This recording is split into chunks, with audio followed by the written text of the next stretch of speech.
Welcome to Riding Mower King. I just got home with this Craftsman GT. This is the old style chassis here, like a Suburban. It has a 20 horsepower Kohler in it. Right there. This is the good one, the one you want. A bigger engine would be nice, but this one will do.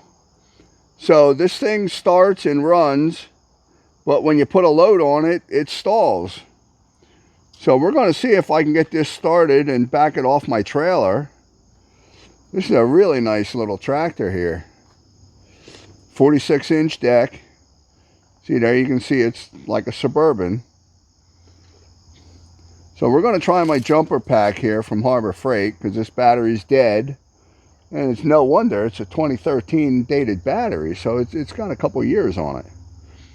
So we're going to hook up the jumper pack here and get the strap off and see if we can start this and see if it moves. So now this has some new parts on it. Obviously a new fuel filter. It's got a new fuel pump, supposedly a new carburetor, but they just can't get it to stay running when they try to do anything with it. So we're going to try our handy dandy Viking jumper pack here. I know this will work without a battery. I've done it before. So hopefully it'll start this. And maybe I'll even be able to drive it off of here. We'll see what happens.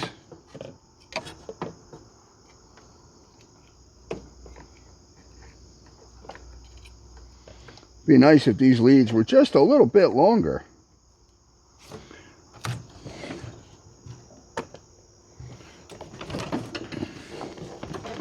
Well, we'll see what happens.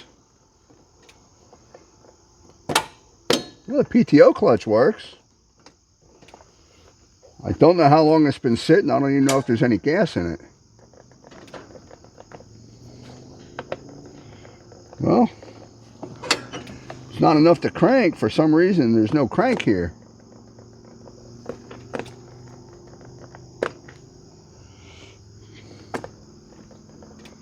Everything should be getting made.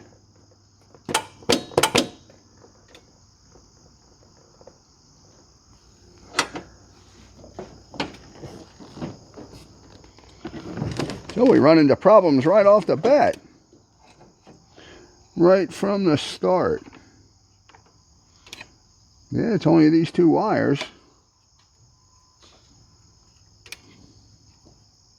Do we just not have a good enough contact for the solenoid?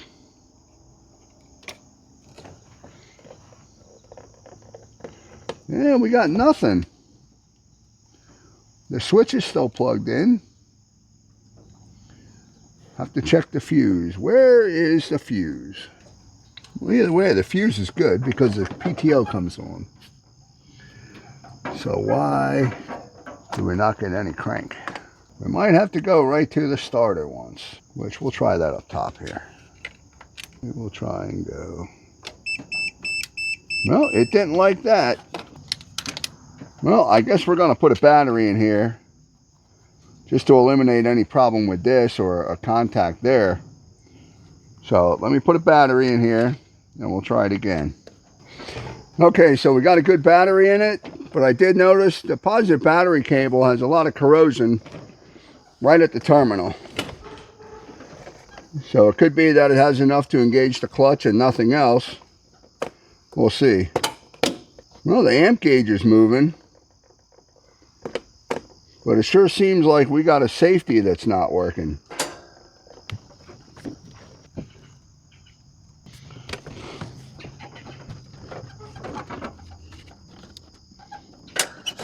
So luckily here, the starter solenoid's right on top. So it's not going to be hard to get to. So I'm going to check and see if I got power going to it when I turn the key. And if I do, then the starter solenoid's probably bad and we can just jump past that. We can just bypass that with a button I have. So we're going to see if we're getting any signal from the key. So here we can see we got power to the starter solenoid from the battery.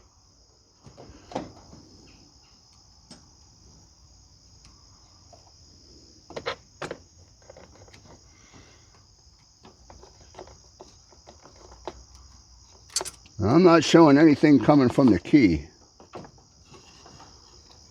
So we have a white wire and a double black wire. So the double black wire is probably going to be the ground. So the white wire should be coming from the key. And over here we have a white wire on the plug coming out of the key. And it's going to be a little bit hard to get to. Maybe that plug wasn't on all the way too. It felt like it went on further than when I pulled it off. And there we go. So now we got it cranking. Now let's see if it'll start. So that problem was just the, I think the plug wasn't on the key all the way. It didn't feel loose, but I don't think it was making contact with all the wires.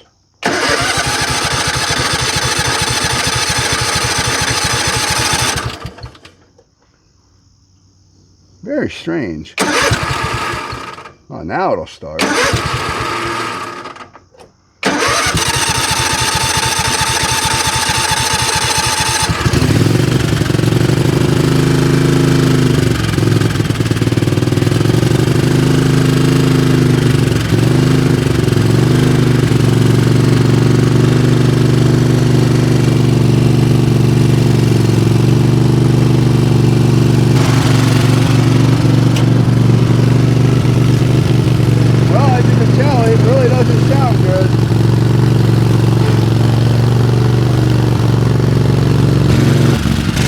It sure sounds like we got a miss in one of the cylinders here.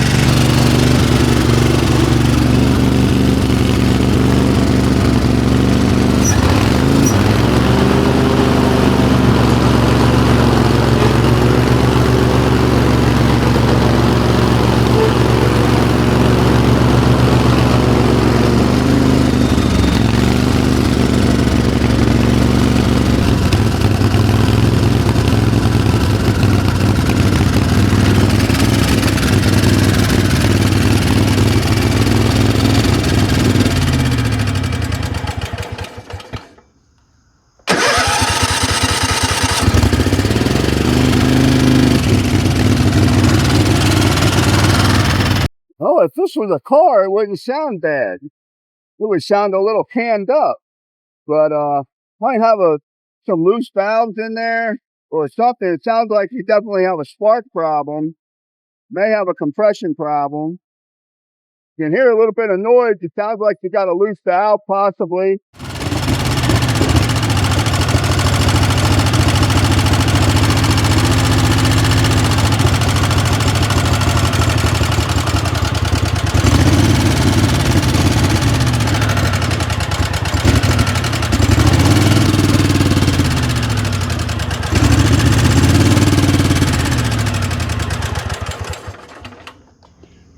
So if you fiddle with the choke, you can run it with the throttle all the way down, but it definitely does not want to run slow.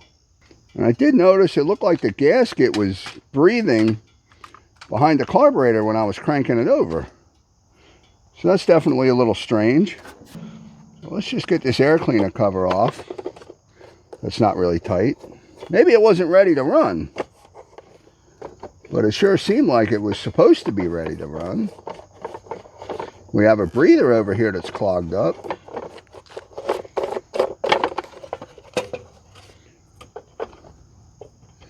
Okay, so that was flopping a little bit. So the whole air filter is not really tight, kind of just thrown back together a little bit. Just the housing is loose.